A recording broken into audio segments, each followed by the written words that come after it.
কোটা সংস্কারের দাবিতে আন্দোলন অব্যাহত রেখেছে ছাত্ররা। আজ রাষ্ট্রপতির কাছে স্মারকলিপি জমা দেবেন তারা। সেই খবর রাখছেন সহকর্মী মনিরুল ইসলাম মিন্টু। তিনি রয়েছেন হাইকোর্টের মোড়ে, সরাসরি যুক্ত হচ্ছে তার সাথে। মিন্টু, আজকের দিনের যে কর্মসূচি তারা ঘোষণা করেছেন, যে পদযাত্রা, সেটি কি শুরু হয়েছে কিনা এবং সব মিলিয়ে সেখানকার কি অবস্থা বিস্তারিত জানাবেন।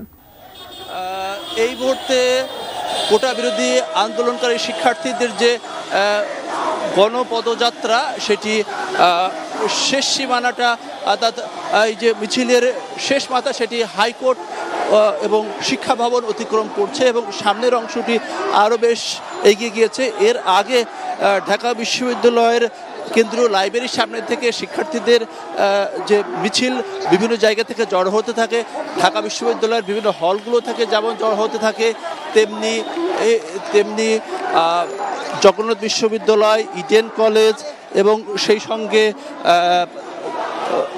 ঢাকা কলেজের শিক্ষার্থীরা তারা খণ্ড খণ্ড মিছিল নিয়ে লাইব্রেরির সামনে জড়ো হয় এবং এরপরে মিছিল নিয়ে তারা শাহবাগ অতিক্রম করে যখন মৎস্য ভবনের সামনে আসে, তখন প্রধানমন্ত্রীর একটি মুভমেন্ট ছিল, অর্থাৎ প্রধানমন্ত্রীর কর্মসূচি ছিল ওসমানী মিলনায়তনে। সেই কর্মসূচি শেষ করে উনি চলে যাওয়ার পরে তারা মৎস্য ভবনের যে সামনের অংশ, সেটি অতিক্রম করে তারা সামনের দিকে এগিয়ে যাচ্ছে এবং তাদের উদ্দেশ্য রাষ্ট্রপতির কাছে স্মারকলিপি প্রদান। সেক্ষেত্রে ঢাকার যে জেলা প্রশাসকের কাছে তারা এই স্মারকলিপি দেবেন, এমনটি আসলে তাদের যে কর্মসূচি রয়েছে।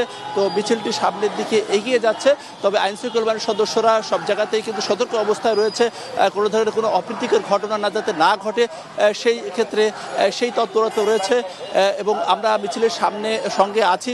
আমরা চেষ্টা করব যে এই মিছিল থেকে বা গণপদযাত্রা থেকে সর্বশেষ কী ধরনের কর্মসূচি ঘোষণা করা হয় সেই বিষয়টি।